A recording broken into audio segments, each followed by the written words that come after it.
ஐயோ கடவுளே, கோயில்ல கருவறையில இருக்கிற சாமி வேற வீதியில வந்து நிக்கிற நிலைமையா போயிடுச்சு.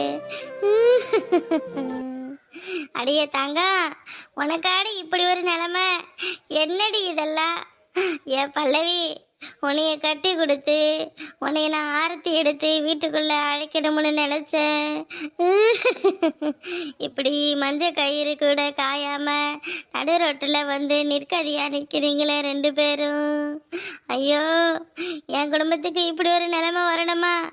ஏம்மா, உன் அண்ணன் என்ன சொன்னாலும் பரவாயில்ல, வாங்கம்மா வீட்டுக்கு போகலாம். அவர் ஏதோ இருந்தா போறாரு, நான் பேசிக்கிறேன், வாங்கம்மா. ஐயோ தம்பி, நீயாவது சொல்லி கூப்பிட்டுட்டு வாயையா.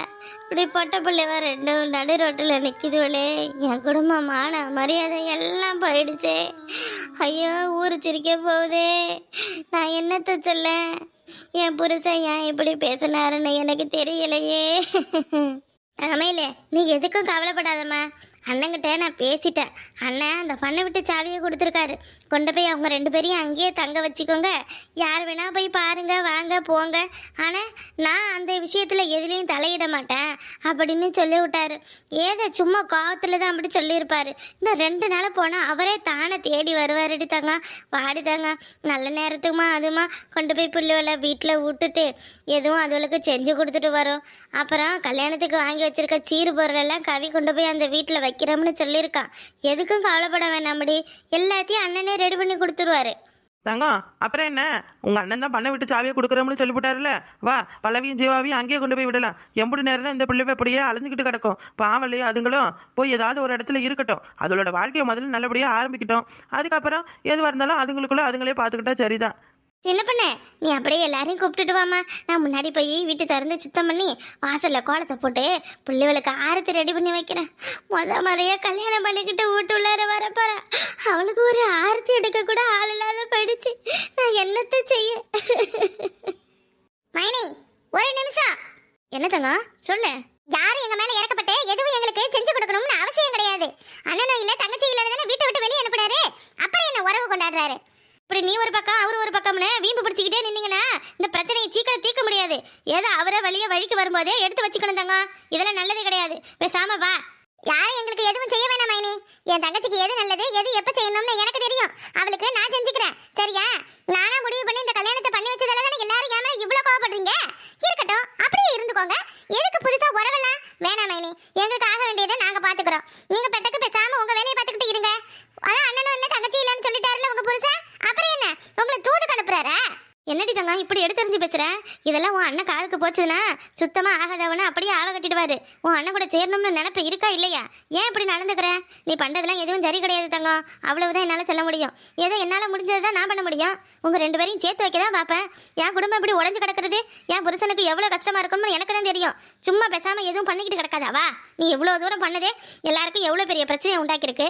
நீ ஒரு ஆளு தான் இவ்வளவு பிரச்சனைக்கு காரணம். நீ இல்லைன்னா வச்சுக்கேன் எல்லாம் சரியா நடந்திருக்கும். நான் தானே இந்த பிரச்சனைக்கெல்லாம் காரணம். நானே இது எல்லாத்தையும் சரி பண்ணிக்கிறேன். போங்க, உங்களை ஒன்றும் யாரும் எதையும் சேர்த்து வைக்க சொல்லி அழவல, சரியா? என் அண்ணன் கேட்டாரு என் தங்கச்சியை வந்து என் கூட சேர்த்து வைக்கணும். இல்லை நாங்கள் தான் கேட்டோமா, மைனி மைனி என் அண்ணன் கூட சேர்த்து வைங்கன்னு. அங்கே வீட்டில் அவ்வளோ பிரச்சனை நடக்கிறப்ப வாயை பொத்திக்கிட்டு தானே நின்னீங்க. அப்படியே இருங்க மைனி. நான் உங்களை எதுவும் தப்பாலாம் சொல்லலை. எங்கள் 2 பேருக்கு இடையில மாட்டிக்கிட்டு நீங்கள் முடிக்க வேணாம்னு தான் சொல்கிறேன். அண்ணன் என்ன சொன்னாரு? அவ்வளோ பண்ண தப்புக்கு தண்டனை அனுபவிக்கிட்டுன்னு சொன்னாரா இல்லையா? இருக்கட்டும், என் அண்ணனுக்கு கஷ்டத்தை கொடுத்ததுக்கு நாங்கள் இது தண்டனையாவே நினைச்சு ஏத்துக்கிறோம். இதுவும் எங்களுக்கு சந்தோஷம் தான் மைனி. ஏன் பண வீடு இல்லைன்னா என்ன, ஊருக்குள்ள எதுவும் குடிசை குடும்பம் எங்களுக்கு கிடைக்காது. எல்லாத்துக்கும் நாங்கள் ரெடியாக தான் இருக்கோம், சரியா? போங்க, நீங்கள் போய் உங்கள் குடும்பத்து வேலையை பாருங்க. இனி எங்களுக்காக யாரும் எப்பவும் கவலைப்பட தேவையில்லை. எங்களுக்கு எது எது நல்லதோ கெட்டதோ எல்லாத்தையும் நாங்களே பார்த்துக்கிறோம். சரி தங்க, என்னமோ பண்ணிக்க. சரி, நான் பிள்ளைகளாச்சே நடு ரோட்டில் நிற்கிது போலேன்னு மனசு கேட்காம வந்தேன்.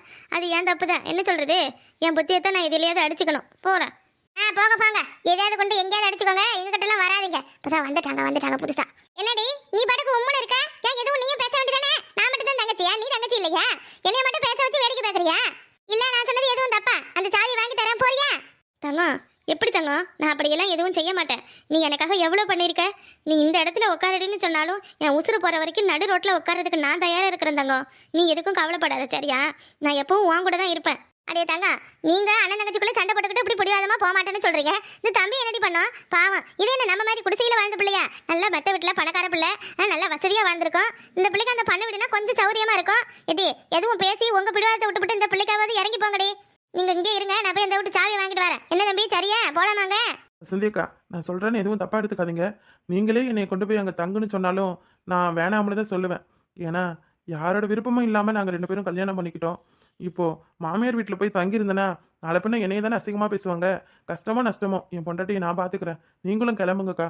இனி எங்களுக்கு எது வேணுமோ அதை நாங்களே செஞ்சுக்கிறோம். நீங்கள் யாரும் எனக்காக கஷ்டப்பட வேணாம். பல்லவி, நீ என்ன சொல்கிற? என் கூட வர்றதுக்கு உனக்கு சம்மதம் தானே? ஏன்னா உன்னுடைய விருப்பம் இல்லாமல் எந்த முடிவையும் நான் எடுக்கக்கூடாது. இப்போதைக்கு கொஞ்சம் கஷ்டமாக தான் இருக்கும். அப்புறம் ஒரு நல்ல வேலைக்கு போயிட்டேன்னா உன்னை நான் மகாராணி மாதிரி வச்சு பார்த்துக்குவேன். அப்போ எல்லாரும் நம்மளை தேடி வருவாங்க. இனி நமக்காக யாரும் கஷ்டப்பட வேணாம். அவங்கவுங்க குடும்பத்தை அவங்கவுங்க பார்க்கட்டும். சரியா? ஜீவா, சரி ஜீவா, நீ எது சொன்னாலும் அதை நான் கேட்டுக்கிறேன். பாத்தீங்களடி, பாத்தீங்களா? யாரடி இப்ப இந்த காலத்துல இந்த மாதிரி இருப்ப? அவனும் மாமியார் வீட்டுல எதுவும் கிடைக்குமா கிடைக்காதுன்னு பாத்துக்கிட்டு கழுகு மாதிரி காத்துக்கிட்டு உட்காந்துருக்கானவன் பாரு. என் வீட்டு மருமவனை எதுவும் கொடுத்து கூட வேணாம்னு சொல்றாரு. தங்கம்னா தங்கம், சொக்க தங்கமுடி. என் தங்கச்சியை வச்சு அவர் பாத்துக்குவாரு. இனி எனக்கு கவலை கிடையாது. நான் நிம்மதியா இருப்பேன். அதுக்காக அப்படியே விட்டுட்டு போக சொல்றியா? தம்பி, எங்க சின்னம்மா வீடு காலியாக தான் இருக்கு, அங்கே வந்து தங்கிக்கோங்க. ஆனால் அவ்வளோ வசதியெல்லாம் இருக்காது, சின்ன கூரை வீடு தான். உங்களுக்கு பிடிச்சிருந்தா இருங்க, இல்லைன்னா உங்க சௌரியம், எங்கேயும் போறதா இருந்தாலும் போய்க்கோங்க. கூரையோ குடிசையோ நாங்கள் 2 பேரும் சந்தோஷமா வாழ்க்கை நடத்தினா போதும். எங்க இருக்கிறோம்ன்றது முக்கியம் இல்லை, எப்படி வாழ்கிறோம்ங்கிறது தான் முக்கியம். ஏமா ஏமா, இந்த ராசாத்தி சாவி கொண்டு போய் கொடுத்துட்டு வரோம்னு சொன்னா இன்னும் வந்துட்டாலா என்னன்னு தெரியல. என்ன நடந்துச்சோ ஏது நடந்துச்சோ. இந்த தங்கமயில் வேற பிடிவாத கறி வாங்க மாட்டா, எப்படியும் எதுவும் சொல்லி பேசி கொடுத்துட்டு வந்தாளா இல்லை அப்படியே புள்ளியோட விட்டுட்டு வந்துட்டாளா? ஐயோ, என்ன பண்றது? என்னையா, என்ன என்ன எதுக்கு இப்ப கத்திக்கிட்டு கிடக்குற? என்ன ஆச்சு?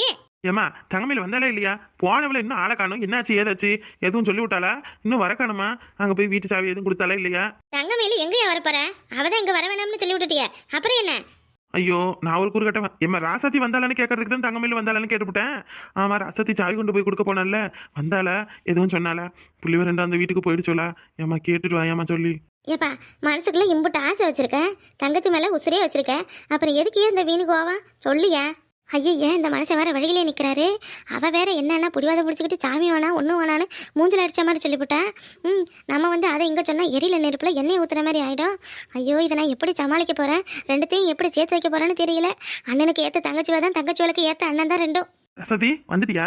சாவி வாங்கிட்டாளா? என்ன சீக்கிரம் வந்துட்ட? என்னமோ வீட்டெல்லாம் சுத்தம் பண்ணி கொடுத்துட்டு சாப்பாடெல்லாம் செஞ்சு போட்டுட்டு தான் வருவோம்னு சொன்னேன். என்னம்மா, ஏன் அலுவலே பார்த்துக்கிறேன்னு சொல்லிவிட்டாளா? இல்லை மாமா, அவங்க அங்கே போகலை தங்குறதுக்கு. சின்ன பொண்ணோட சின்னம்மா இருக்காங்கல்ல, இந்த கழிவு கூட செத்துடுச்சு, அது வீடு சும்மா தானே கிடக்கு, அங்கே தங்கிக்கிறோம்னு சொல்லி அங்கே போயிட்டாங்க. அதனால சரின்னு நானும் வந்துட்டேன். நம்ம வீடு இருக்கையில எதுக்கு அங்கே போகணும்? அந்த வேற வசதியும் எதுவும் இருக்காது. நம்ம வீடுன்னா நல்லா இருக்கும். ஏன் நீ பிடிவாதமாக கொடுத்துட்டு வந்தா என்ன? நீ அப்படியே கொண்டுட்டு வந்துட்டியா? நான் எவ்வளவோ பிடிவாதம் பண்ணி சொன்னேன். தங்கம் தான் வேணாமைனி, நாங்கள் இங்கே இருந்துக்கிறோன்னு சொல்லிவிட்டா. சொல்லிருப்பா. அவதான் இப்ப பெரிய மனுஷி ஆயிட்டால. எல்லாம் அவ எடுக்கிற முடிவு தான். நம்ம இங்க வந்து இருந்தா எதுவும் அவளுக்கு மரியாதை கெட்டு போயிடும்னு சொல்லி அங்க போயிருக்கா போல இருக்கு. என்ன எகத்தால பத்தி அவளுக்கு? அவ கட்டுறது இல்லாம அவ கூட சேர்த்து எல்லாத்தையும் கட்டுக்கிட்டு கிடக்குறா. மாமா மாமா இருக்கட்டும் மாமா, விடுங்க. நீங்க எப்படி கோவமா இருக்கீங்களோ அவளும் உங்க மேல கோவமா இருக்கா, அவ்வளவுதான். எல்லாம் சரியா போயிடும், அவளே வந்துருவா, விடுங்க மாமா. அது எப்படிமா? நான் ஒரு பெரிய மனுஷன், சரி போகட்டும்னு கொடுத்து அனுப்புறேன். அவளுக்கு ஏன் அவ்வளவு திமிரு சொல்லு? என்னமோ எல்லாரும் சேர்ந்துக்கிட்டு சொன்னீங்களா அவளை வெளியே அனுப்பாத, என்ன தப்பு பண்ணா எது தப்பு பண்ணான்னு. இந்த மாதிரி திமிர்த்தனமா பண்றதுக்கு தான் அவளை வெளியே அனுப்புனேன். புரியுதா? இப்ப அவளுக்கு அந்த அளவுக்கு போயிடுச்சா? வாரத்துக்கே அண்ணன் இல்ல தங்கச்சி இல்லைன்னு சொன்னா அப்படியே அதை பிடிச்சிக்குவாளா? இருக்கட்டும். இந்த ராசுக்குட்டி யாருன்னு இனிமேதான் பாப்பா. அவ வாழ்க்கையில இனி ஒவ்வொரு நிமிஷமும் ஐயோ அண்ணனா இப்படின்னு கஷ்டப்படுவா பாரு. என்ன மாமா நீங்க இந்த மாதிரி எல்லாம் பேசிக்கிட்டு இருக்காதீங்க. யார் உங்களுக்கு இப்படி எல்லாம் சொல்லி கொடுக்கறது? இதெல்லாம் ரொம்ப தப்பு. அவ்வளவு மேல உசிரியை வச்சுட்டு இப்ப அது பண்ண போறேன் இது பண்ண போறேன்னு சொன்னீங்கன்னா என்ன இது? உங்களுக்கு இருக்கிற பிடிவாதமும் முரட்ட குணம் வந்து அவ்வளவுக்கும் இருக்கும். 10 நாளைக்கு கோவம் தீர்ற வரைக்கும் 2 பேரும் தனித்தனியாவே இருங்க. அப்பதான் எல்லா பிரச்சனையும் சரியா போகும். மேலுக்கு மேல எதுவும் பண்ணீங்க அப்புறம் குடும்பத்துல விரிசதான் உண்டாகும். ஏமா, பிள்ளை சடங்குக்கு ஃபங்க்ஷனை சின்னதாக வச்சிடலாம்னு தான் நினச்சேன். ஆனால் இப்போ தான் அவங்கவுங்க விருப்பத்துக்கு எல்லாமே செஞ்சுக்கிறாங்கல்ல. நானும் அதே மாதிரி என் விருப்பத்துக்கு என் பிள்ளையோட ஃபங்க்ஷனை கிராண்டாக பண்ண போகிறேமா எல்லாருக்கும் சொல்லி விட்டுரு. இங்கே பாருடி, பத்திரிக்கையில் உன் அப்பா அம்மா உன் அண்ணன் தம்பி பேர் மட்டும்தான் போடணும். இந்த சொந்தத்திலேருந்து என் பக்கத்துலேருந்து யார் பேரையும் போடக்கூடாது, என் தம்பி பேரை தவிர. அத்தை உறவு மாமா உறவுன்னு சொல்லி எவ்வளவு வீட்டுள்ளார வருவாளுவ வரட்டும், அப்ப வச்சுக்கிறேன். ஐயா, என்னையா இது? என்ன பேச்சு பேசுற நீ? இதெல்லாம் ரொம்ப தப்புயா. 1000 இருந்தாலும் அவ தங்கச்சி, அவளை விட்டுவிட்டு காரியம் செய்ய போறியா? கோவத்து மேல பண்றோம்னு சொல்லி இந்த மாதிரிலாம் எதுவும் முடிவு எடுக்காதையா, நல்லதுக்கு இல்ல சொல்லிவிட்டேன். யார் பேச்சையும் கேட்கறதா நான் இல்ல. நான் வேணாம்னு நினைச்சதால தானே அவ இந்த வீட்டு சாவியை வாங்கல. வேணும்னு நினைச்சிருந்தா போயிருப்பாள்ல. அவங்கவுங்களும் அப்படியெல்லாம் இருக்கும்போது நான் மட்டும் எதுக்கு எல்லாருக்கும் எல்லாமே செய்யணும்? இனி எல்லாரையும் தள்ளி வச்சுட்டு தான் நான் செய்வேன். என்னத்த உங்க பிள்ளை இப்படி எல்லாம் பேசிட்டு போறாரு? எப்படியாவது 2 பேரையும் சேர்த்து வச்சலாம்னு நான் நடையா நடக்கிறேன்.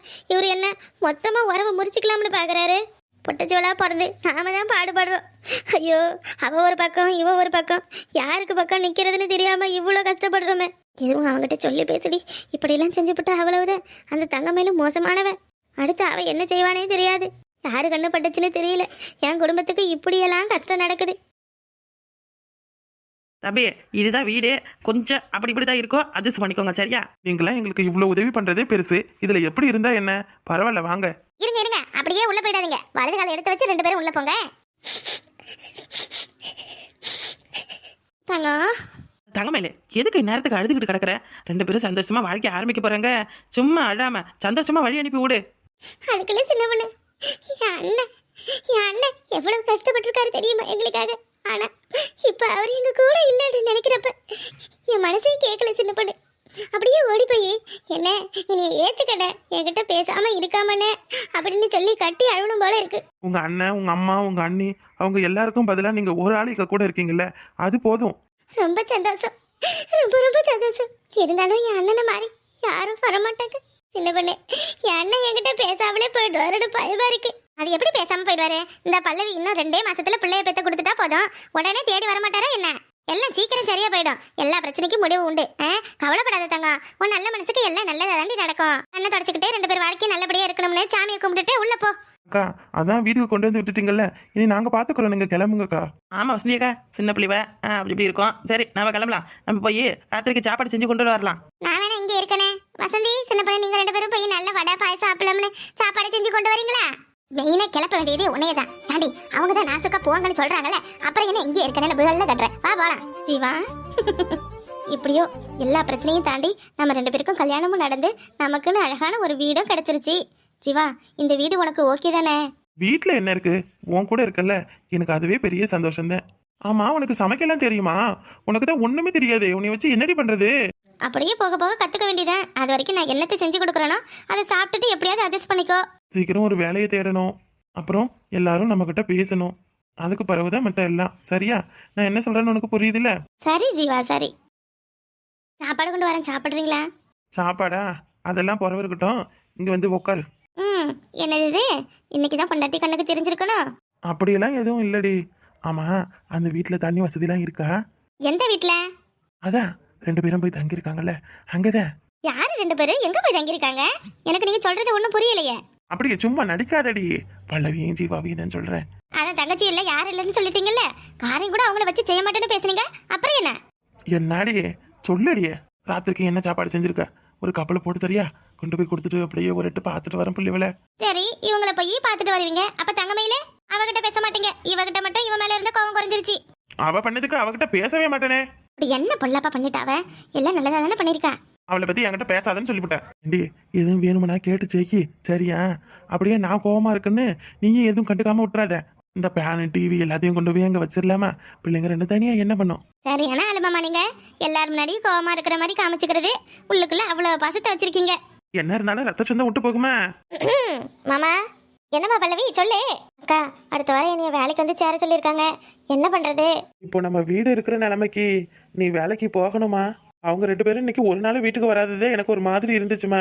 நீயும் வேலைக்குன்னு போக ஆரம்பிச்சுட்டா வீடே வெறிச்சோடி கிடக்கும். கொஞ்ச நாள் கழிச்சு வாரம்னு சொல்ல முடியுமா? நான் பேசி பார்க்குறேன் மாமா. உங்கள் தம்பி என்ன சொல்லுவாருன்னு தெரியல. அவர்கிட்ட இன்னும் இதை பற்றி எதுவும் பேசலை. ஆச்சு, எதுவாக இருந்தாலும் கவியை கேட்டு தான் முடிவு எடுக்கணும். அவனுக்கு பிடிக்கலன்னா போவாத. பிடிக்கலன்னு கூட சொல்லுவார். எப்போ நான் போவேன்னு நிற்கிறாரு.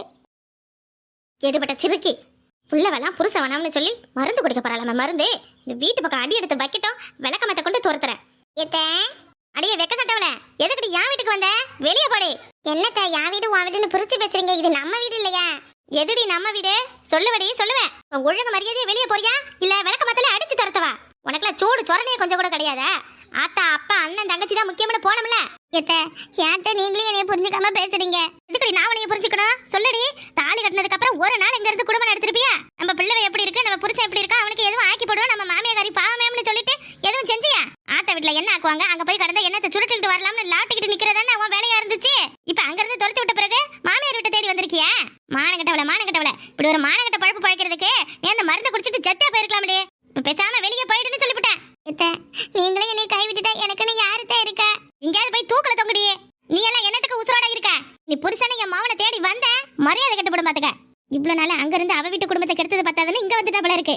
இவளை வீட்டுக்குள்ள விட்டாலே ஒண்ணு விளங்காம தான் போகும். இந்த வரடி சும்மா வெறுங்காய வீசிக்கிட்டு எங்க போற? இந்த வீட்ல கிடக்குற 4 உன் கிழிஞ்ச துணியை தூக்கிக்கிட்டு போ. நீ புள்ளைய தேடி வரேன் புருஷனை தேடி வரானே இந்த பக்கமே வரக்கூடாது. நீ உனக்குலாம் நல்லா வேணும்டி. கொஞ்ச நஞ்ச ஆட்டமா ஆடின. நீ ஆடின ஆட்டத்துக்குலாம் கடவுள் ஒரேடியா உனக்கு ஆப்படிச்சான் பாரு. அத்தை வீட்டுக்கு போகவும் வழி இல்லாத புருஷ வீட்டுல வாழவும் வழி இல்லாத இப்படி நடு ரோட்ல நிக்கிற பாரு. இதுக்கு தாண்டி இப்படி நீ நிலகால் மேல நின்னதெல்லாம் இதுக்குத்தான். எனக்கு அப்பவே தெரியும்டி உனக்கு இப்படியெல்லாம் நடக்கும்னு நான் அப்பவே நினைச்சுக்கிட்டேன். ஏதோ தெரியாம செஞ்சிருப்பேன். அதையெல்லாம் இப்ப சொல்லி கட்டி பேசுறீங்களா? நான் தான் இப்ப நல்லவளா மாறிட்டேன்ல. ஆமா மாறிட்டா இவன் நல்லவளா. நீதான் உன்னைய நல்லவன் சொல்லிக்கணும். நாடகக்காரி நாடகம் நடிச்சு ஊரை ஏமாத்துறா பாரு. கூடிய சீக்கிரத்துல என் மவனுக்கு இன்னொரு கல்யாணம் பண்ணலாம்னு இருக்கேன். இங்க வந்து நாடகம் நடிச்சுக்கிட்டு அதையும் எதுவும் கெடுத்து விடலாம்னு பாக்காத. நீங்க எல்லாம் யாரும் இல்லாம நடு ரோட்ல அனாதையா நிக்கணும். அப்பதான் உனக்கு குடும்பம்னா என்னன்னு தெரியும். போடி வெளில முதல்ல. நீ என் வீட்டுல நின்னாலே எங்களுக்கு பாவம் பிடிக்க முடியே. பாடையில போனவள